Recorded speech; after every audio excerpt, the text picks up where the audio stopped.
ये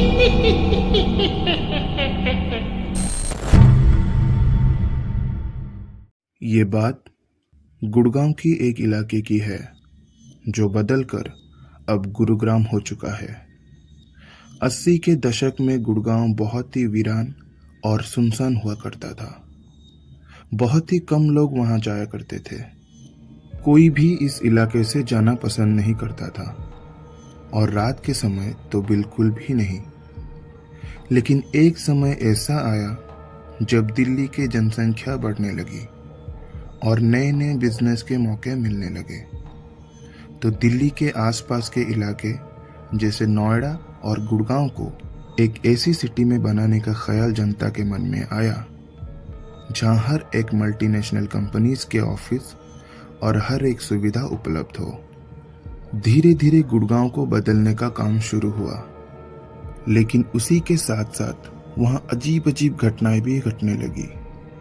कई बार तो खुदाई करते समय कंकाल भी निकलने लगे जिनसे लोग बहुत डर जाते। लेकिन काम शुरू होते ही वहां के लोगों की किस्मत पलटने लगी। जिनके पास भी जमीन होती थी वो बहुत ही अमीर होने लगे, क्योंकि उस समय जमीन की भाव आसमान छूने लगी थी। समय बीतता चला गया, लेकिन गुड़गांव में अजीब घटनाएं थमने की नाम ही नहीं ले रही थी।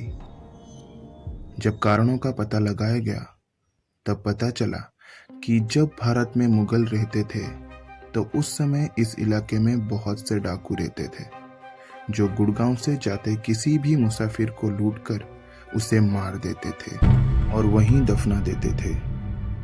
जो खुदाई में कंकाल निकलते थे वे उन्हीं मुसाफिरों के ही थे।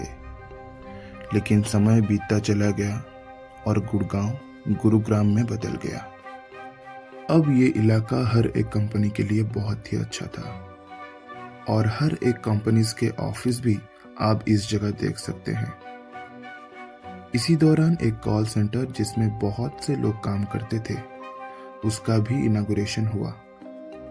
उस कॉल सेंटर में एक लड़की काम करती थी जिसका नाम था मंदाकिनी। मंदाकिनी अपने काम को लेकर बहुत ही सीरियस थी और बहुत ही अच्छे से भी वो काम करती थी। कई बार वो लगातार एम्प्लॉय ऑफ द मंथ की खिताब भी जीतती रही, जिसकी वजह से वो अपने सीनियर्स के नजरों में भी बहुत लायक थी। उसकी टीम लीडर उसके काम पर लगातार नजर बनाए रखती थी और देखती थी कि किस तरह वो अपने कॉल्स हैंडल करती और कस्टमर्स के प्रश्नों का उत्तर भी देती है। वो उसके काम से बहुत इम्प्रेस थी।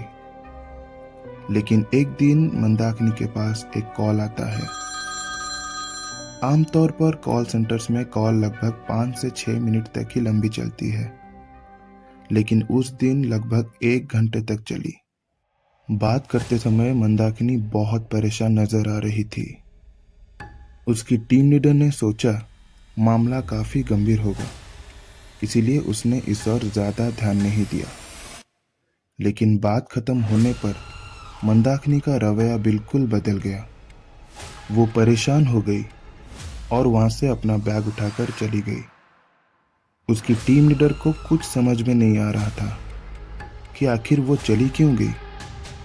ये जानने के लिए टीम लीडर ने उसके आसपास के एम्प्लॉय से पूछताछ की, तो एम्प्लॉयज ने बताया कि मंदाकिनी ने सिर्फ इतना ही कहा था कि मैं घर जा रही हूं और वो चली गई थी।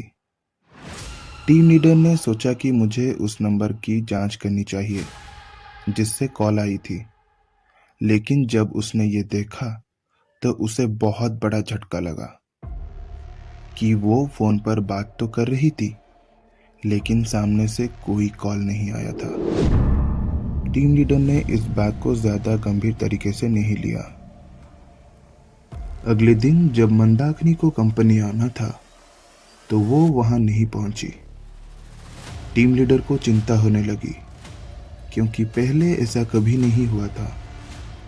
उसने सोचा कि शायद उसी कॉल की परेशानी की वजह से मंदाकिनी आज नहीं आई होगी।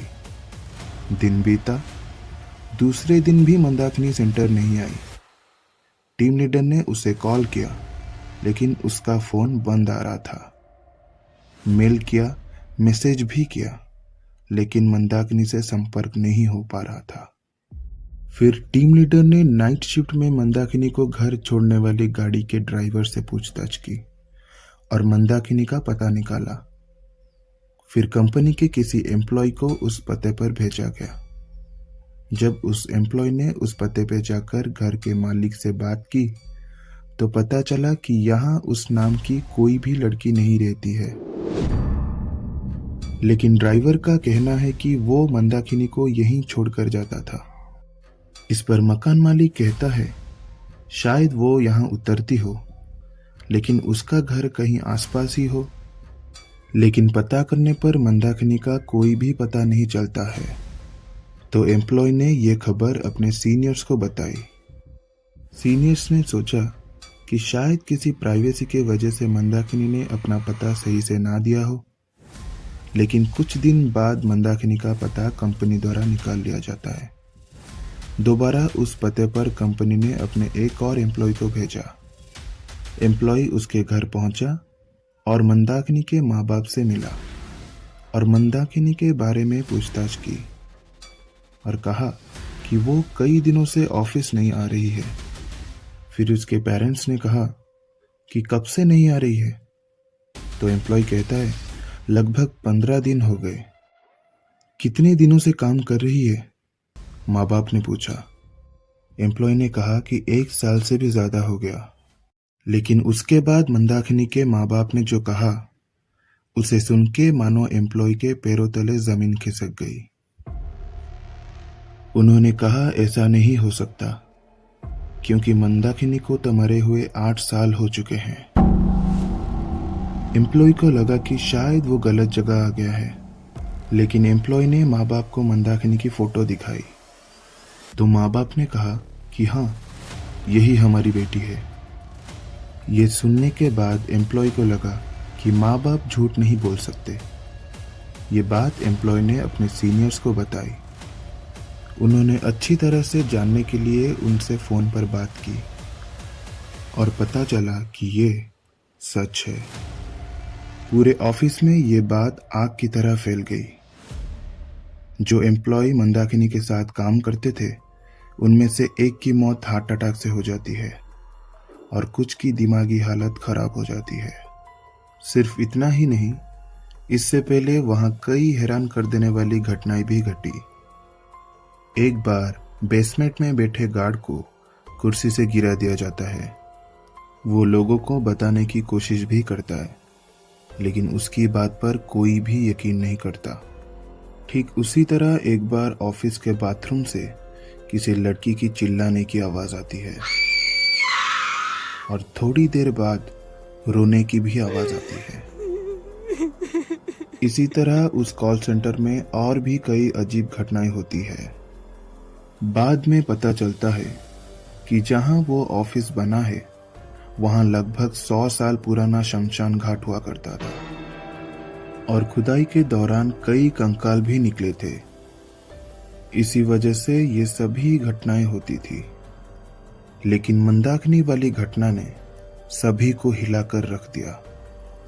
पर लॉस और डिफेमेशन से बचने के लिए कंपनी ने ये बात फैलने नहीं दी ताकि उनके कारोबार पर प्रभाव ना पड़े। कहानी सुनने के लिए आप सभी का बहुत बहुत शुक्रिया। अगर आपको ये कहानी अच्छी लगी तो प्लीज़ वीडियो को लाइक करें और कमेंट्स में ये ज़रूर बताएं कि आगे आप किस तरह की हॉरर स्टोरीज सुनना पसंद करेंगे। इसी के साथ साथ इसके पहले वाली वीडियो को ज़रूर देखें जहां मैंने एक मिस्टीरियस डॉल की कहानी सुनाई है। अगर आपको ऐसी हॉरर स्टोरीज पसंद है तो प्लीज़ कमेंट में ज़रूर बताएं और चैनल को सब्सक्राइब करना ना भूलें। इसी के साथ मैं क्रीपी क्लाउन आप सभी से जल्दी मिलूंगा।